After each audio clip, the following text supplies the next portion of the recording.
È tarda l'ora, ma la cantina di Don Carmeni è ancora aperta e attorno a un tavolo settati ci sono 4 giovanotti assapoliti che si fanno due chiacchierati. Più a tardo arrivava mastro Don Ciccio che salutando disse: Saggio compagni, a tutti buonasera. Buonasera. E io sono presenti, a vostra disposizione. Compari, a domani a Salomera, che facciamo punto da situazioni. Don Carmeni, portate naso bicchieri e naso pochi vino. Lo porto subito.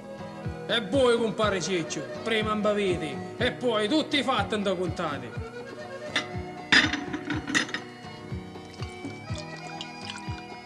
E già da che naso bicchieri.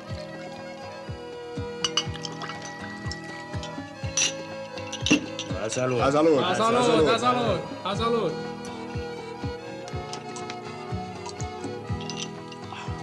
E allora, quando si costruiva a Geraci, due carceri di loca sta scurosi, a un certo punto mancarono mattone e caci e fecero un muro con gli straci.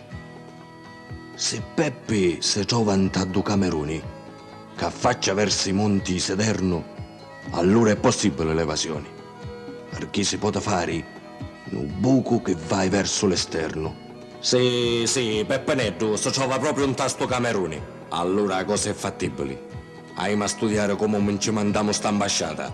La meglio cosa secondo me è mi ama da vicino. E con chitarra e mandolino cantiamo una stornellata spiegando come stanno i fatti. Bella pensata, compare Giovanni. Potremmo chiamare a Donna Rosa, che aveva una voce assai potente. E speriamo che Mussolini la capisce ambasciata di ste cose. Ma speriamo. Sì, la pensata è buona. Allora andiamo domani sera dopo tramonto do sole. D'inviciniamo carceri di Geraci e sperando che la sorte sia felice, ma potremo fare tutto in santa pace. Salutiamo a tutti, cari amici. A domani. Salutiamo. A domani. E l'indomani sera si trovarono allo tramonto che era quasi scuro. Chitarra e mandolino li portarono fuori ad un carcere Geraci, vicino al muro. Compare Rosa, cominciate a cantare con tutta la voce che tenete in talo cuore. Non c'è tempo più da aspettare. In to carcere c'è uno giovane d'onore. Mi sento onorata, me lo posso favorire e spero che questo mio canto ci dia una libertà a cui stai a soffrire. Attacchiamo suonatori.